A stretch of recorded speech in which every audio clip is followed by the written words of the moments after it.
Hello, I'm Norman Robinson, and welcome to NOLA Crime Crisis, a show created to discuss the current crime issues plaguing the city of New Orleans. Each month, we reach out to executives, elected officials, and CEOs who are passionate about solving the city's crime problems. Individuals looking for solutions and not excuses. On today's program, we welcome the New Orleans City Council member from District B, Councilmember Lesli Harris. Thank you for joining us on NOLA Crime Crisis. You've got your hands full. You've got your hands full on this issue. We normally like to begin our discussion with a viewpoint of what people are thinking. We take our cameras to the streets, and we sort of ask questions about how people are feeling about the crime situation in our city. We talked to one lady about her concerns and about the perception and the reality of what's actually happening around the issue of crime. So let's listen to what she has to say and pick up our discussion from there. Okay. As a small business owner, having a business in New Orleans, it's very scary. I do have to say that the business that I have, Dancers Point, right off of Harrison Avenue in Vicksburg. It's a good location because there are a lot of cops around. I don't know if it's a Lakeview situation or what, but I've definitely heard that Lakeview has more cops patrolling the area. But right across the street is City Park, and City Park is not patrolled. So for us at night, especially when it's dark outside, we have to make sure that everybody is protected by bringing them outside for dismissal and having several people walk to come get their kids instead of just letting the kids roam. When we leave at night, we also have to make sure that we leave together, and we might have mace, or we might have some kind of a protection. Security cameras are a must there, whereas in Jefferson Parish, I don't feel like I have to do that at my other location. Do you think that's representative of what a lot of people are thinking and feeling about living in New Orleans and doing business in New Orleans? I've heard from businesses that have had crime issues. I've heard from citizens who also are facing criminal activity across the street from them, for example, in some of the blighted buildings that we have in New Orleans. Mm-hmm. What I can say is that a lot of people are concerned. I do think her point about cameras is well taken.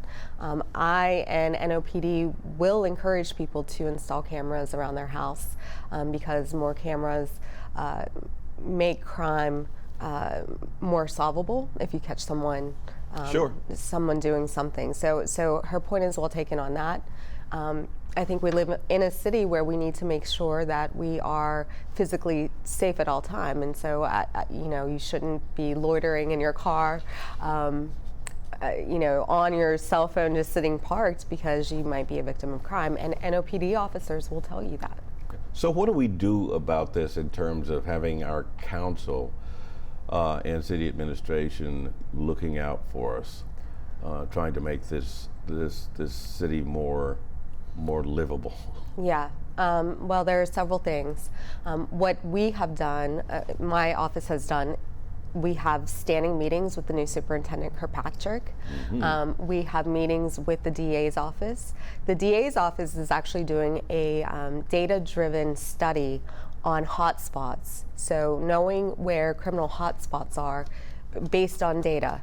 And that includes looking at blighted buildings, overgrown lots, vegetation. So we've done walkthroughs in various parts of our community with the DA's office and NOPD to ensure that, for example, an abandoned car is actually towed, because sometimes those cars that are abandoned serve as places where people deal drugs out of them.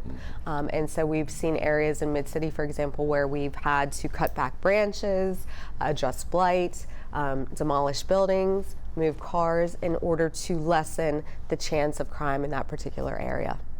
So, what is the strategy with the new police chief to address these issues? Yeah, that's a great question. So she is really increasing patrols around New Orleans. I think, as a New Orleanian, I see it all the time. I've seen increased number of patrols, increased amounts of NOPD officers out on the streets. And I think that's a good thing. I don't think that we had that before. I will say Michelle Woodfork, who was the interim, Yes. came up with this strategy, and I think Superintendent Kirkpatrick is executing it well. I think working with the DA's office, the DA now has embedded DAs within each precinct so that they understand when a crime comes in, what they need to do about it, about prosecuting. And I think having that relationship between the DA on the one hand and NOPD working closely together to make sure that crimes are prosecuted quickly is going to make our city safer. We were talking about increasing patrols. I thought we were challenged in that regard because of the lack of police officers. So how do you increase patrols with a shrinking police department? Well, there are several things. So our NOPD officers previously would have to go out and clear, for example, car crashes, minor car crashes, and they'd be on the scene of a minor car crash for hours. So what we've done is looked at a company who actually will respond to minor car crashes to get our NOPD officers back out on patrol. I think the superintendent is ensuring that NOPD officers are less at their desks and more out on the streets doing these patrols. And again, in my neighborhood, I live in Central City, I've seen an increase in the number of police vehicles that are actually patrolling. The other thing that I've done as a council member is when I hear about a hot spot, I let the DA know, I let my superintendents know in the district, and they will increase patrols around a particular area. And yet when crime happens, people are of the opinion or the feeling that nothing's really changed. I think that's unfortunate because I think we are seeing a decrease in crime. I've looked at the statistics before coming here, and we're seeing a decrease in the number of shootings. We are seeing an increase in property crime. So I always tell people, do not leave your guns in your car. That's why people are breaking into cars to look for guns. They're not taking money or anything else. They're looking for guns. And that gun that you left in your car is a gun that's going to be used to hold up someone's grandma the next week. So take your guns out of your car or get a lockbox, secure them. And for people coming into the city, you can get a lockbox, but please do not leave your guns in your car.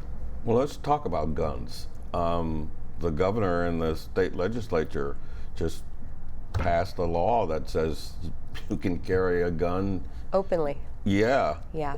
Without permit or training. Yeah. So, how does that factor into our ability to combat crime? Well, we need to. There are several things, and I'm sort of chuckling here because unfortunately, state law preempts local law.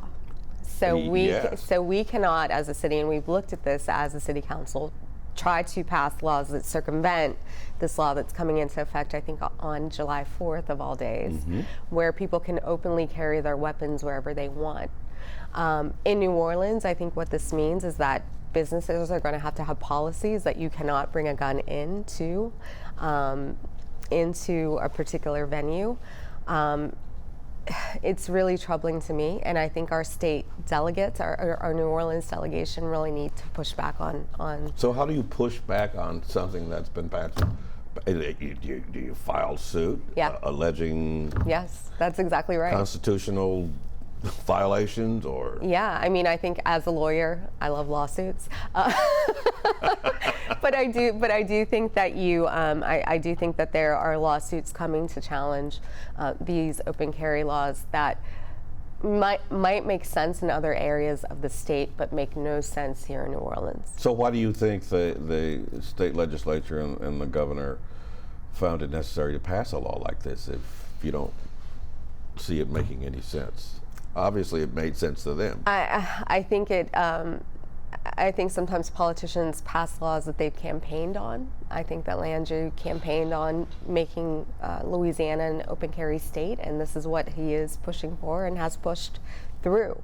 Unfortunately, we are a blue dot in a red state, and we were outvoted. And so I do think what's going to come next are legal challenges to the open carry law. Okay, besides that, there seems to be an attitude now that crime or penalties for crime need to be expanded or increased? It's this idea that people are committing crime because the punishment's not harsh enough. Is that a legitimate argument? I don't think so. I know that the past council decriminalized some things like possession of small amounts of marijuana, some other minor crimes. I do think that this DA has said, and we've seen that he is prosecuting major crimes. I think that we've seen some sentencing come out of this DA's office where he is prosecuting to the highest extent of the law. He's also committed to work with the state on other prosecutions as well. And so, you know, I don't think that perception is reality. I think especially given the decrease in the number of murders and carjackings that are happening from 2022 to 2023. You talked about the DA working with the state. Yeah. To affect some new strategies on how to approach the prosecution of criminal behavior. Some people see that as the DA ceding control of his office to the governor of the state of Louisiana. How do you see it? I don't think that. I mean, I think that we have to have an all hands on deck approach. I know Jason well. He was my moot court coach in law school. He's a dear friend of mine. And I think what he is trying to do is collaborate.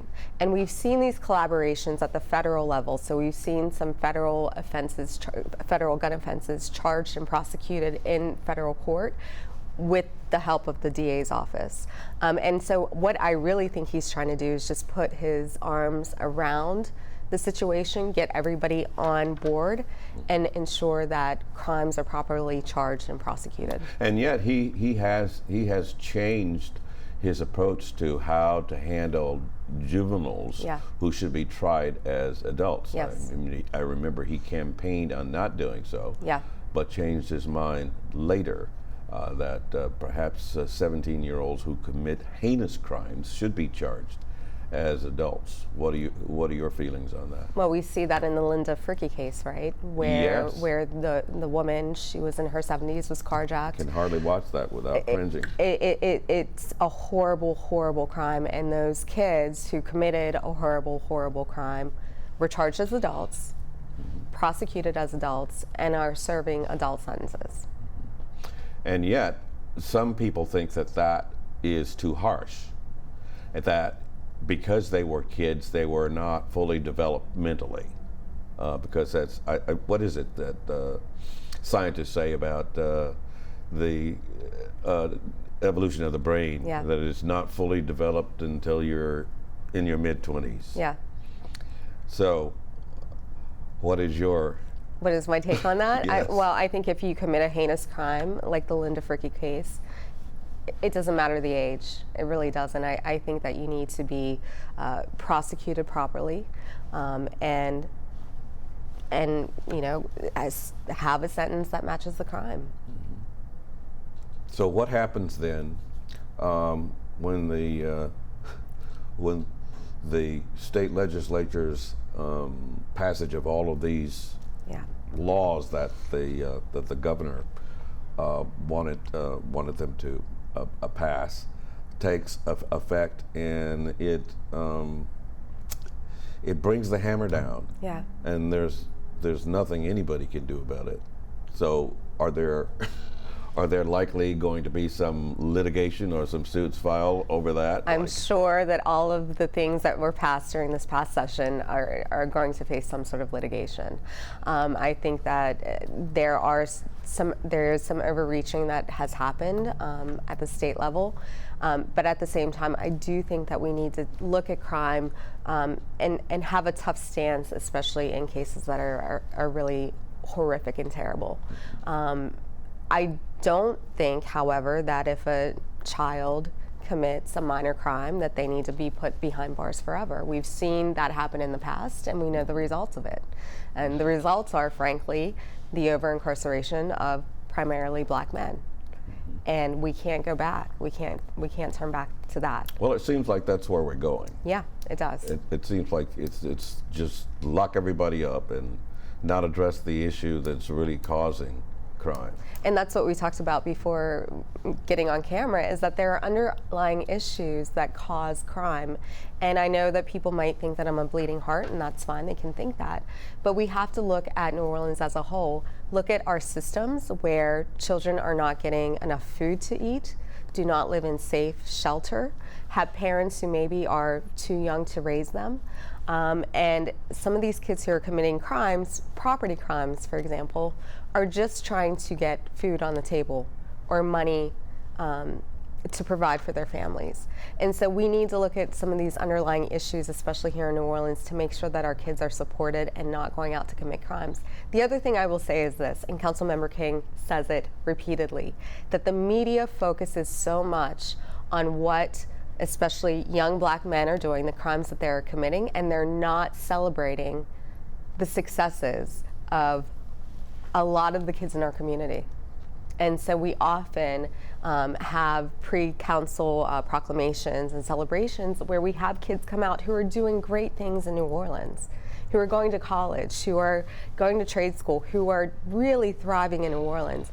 And so I think we need to shift focus a little bit to those kids who are doing great things and not focus so much on the kids, the very few who are committing crimes. So what can you do as a council person, or your fellow council members do as a body to affect some change in the way media projects the images of African American males? I think the media needs to be held accountable. I think that community needs to celebrate even when the media doesn't. And that's why we often have these pre-meeting proclamations and celebrations of our children so that people on social media can see it. We see images of children who are doing great things in New Orleans, who are winning math competitions and solving math problems that nobody else can solve. We just celebrated 2 young black women who did that. And again, I think with the advent of social media and the prevalence of social media, we can self-celebrate and self-hold up. So just to clear things up, you're not suggesting that the media ignores crime that's committed by black males?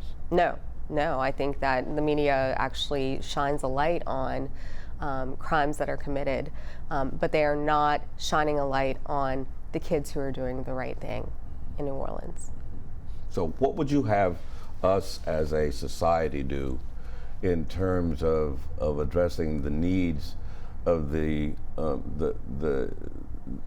people who are impoverished? You seem to be saying that crime and poverty are connected. Well, absolutely, and the data proves that crime and poverty are absolutely connected. That blighted buildings breed crime, that unlit streets breed crime. And so as a city council, what we're trying to do is address blight, and we've dedicated a lot of money to demolishing blighted buildings. We have a new safety and permits director who is absolutely dedicated to demolishing blighted buildings or bringing them back into commerce. We talked about the Housing Trust Fund and using funds from that in order to bring buildings that were in blight back into commerce. We as a council have passed a Healthy Homes program where housing will be inspected to make sure that it is safe and habitable, because we've seen instances where apartments are full of mold and children are living within it. We passed and funded an effort to have home visits for every child that's born. A nurse will go into the home. You funded an effort to have a nurse to go into the home of every child that's born. Yeah. So it's a healthy start program. So anyone who has a baby, a nurse will, unless they opt out, and people can opt out. This is not, we're not Big Brother coming into your home. But if you would like, you can have a nurse come visit within the first week or 2 of a birth, and they will provide services to people, connect them with services that they need to make sure that this child has a healthy start and that the family itself has the services that they need to thrive. So we as a council are trying to tackle the challenges of poverty within New Orleans. But I will tell you that the state administration that has now taken away food Yes. for summer programs, that absolutely is a problem in our community that is largely impoverished, where kids rely on meals during the summer, and you're taking away that funding. That's not right. Yeah, well, I did an editorial about that for a local radio station on the governor's refusal to accept the federal funds for the summer food program for impoverished families. Yeah. It's free money. Why wouldn't you accept it? It's absolutely free federal money coming in to feed children. And I think he's being short-sighted. It feels very targeted to New Orleans, but there are a lot of other poor communities in Louisiana where children rely on the stipend for food during the summer. You seem to be talking a lot about what the council is going to do. Where does the council find the funding for what you want to do, and how does the council plan to oversee these programs that you talked about? So luckily the city for once is flush. We have a surplus of funds. We have quite a big surplus of funds. The home visit is actually overseen in connection with, I forget, one of the hospitals. I think it's either Turo or LCMC, where the city is funding these visits, but it's overseen by the hospital, by the nurses within a particular hospital. This is Dr. Avegno's idea, and she's just really an amazing person and really an advocate for New Orleanians. I think it's something that really will help, and quite frankly, we've done this in the past. These home visits are not new. Really? Yeah, so when we announced the program, they showed pictures from the 1940s where nurses would go into homes and make sure that kids were getting a healthy start. So it's not a new program, it's something that we've done in the past. It went away, and now we're doing it again. So, you're doing it again. And hopefully you have enough nurses to actually administer the program. Yeah, and that's the good thing, is that we're seeing a lot of nursing programs being stood up by our local universities. Loyola just started a nursing program that's more robust, and full disclosure, I was chief of staff at Loyola for a couple years. I know that Tulane is starting a nursing program as well, and we know Xavier, UNO, they all have nursing programs. So we are training nurses to, because we have a lack of nurses, but we also are training nurses to go into homes to do these home visits. Now, some of the viewers might be asking, Norman, this is a show about crime. What does that have to do with crime? Well, I think getting a child a good start in life, making sure that they have the nutrition that they need, that they have the services that they need, that's where we see impacts in crime in the future, right? We make sure that a child has a proper education, proper nutrition, proper housing, and those kids don't go out and commit crimes by and large.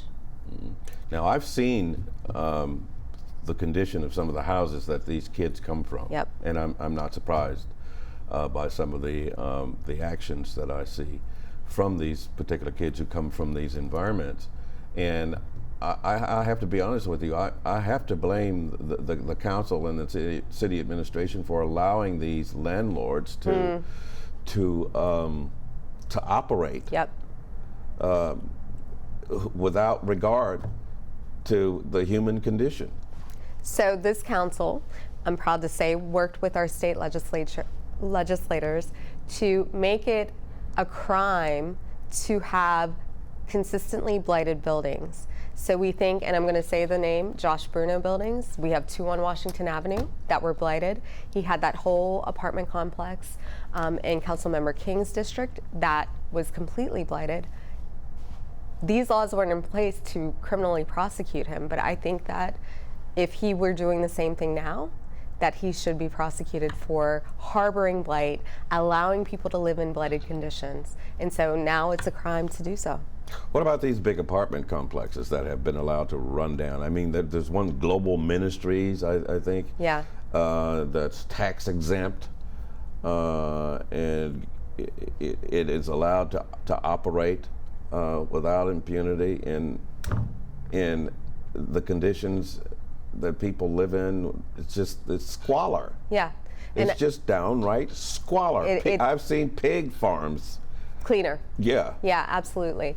And again, this Healthy Homes program where we have inspectors from the city go in to do yearly visits on apartments to make sure that they're not blighted, and allowing people to live in molded conditions with roofs falling in, with rodents coming in. I think that's going to help solve the problem.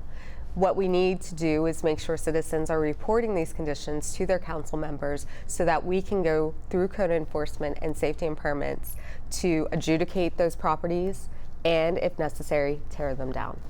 So, is this something that the council does, or is this something that the mayor's office does?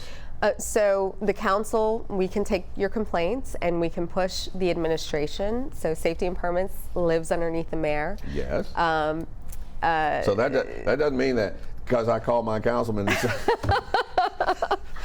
that something's going to get done, because the councilman has to go to the safety and permits department. Oh, absolutely. But the good thing is that we work great with the heads of these departments. We've seen in District B multiple blighted buildings come down based on complaints of neighbors and constituents. And so we take those to code enforcement. They go through an adjudication process. Oftentimes the adjudication process is sped up because of the condition of the blight and the length of the blight. So for example, we had a building that had been blighted since Katrina that we were able to successfully have demolished and the blight eradicated. Mm-hmm. So the good thing about this administration is that we, as a city council, seem to work well with the directors of the various agencies that sit beneath the mayor. Well, that's encouraging, because that, even a year ago, that wasn't the case. Well, listen, I think that by hook or by crook, my district has forged good relationships with folks. I deliver sometimes king cakes during king cake season to incentivize some of these agencies to work with us to make sure that we can get the services that we need done. And listen, Joe Threat has been amazing, and Dr. Vagno, all of these heads of agencies within the mayoral administration, I really give credit to, because they care about the city and they're willing to work with the council. All right, well, you keep working at it. We'll be looking for improvements, especially on the crime issue. Yeah, absolutely. All right, thank you. We would again like to thank Councilmember Lesli Harris for joining us here on NOLA Crime Crisis. Next month, we will continue the conversation with more elected officials, business executives, and criminal justice leaders focused on coming up with the best way to keep our city and its citizens safe. I'm Norman Robinson, and we'll see you next time on NOLA Crime Crisis.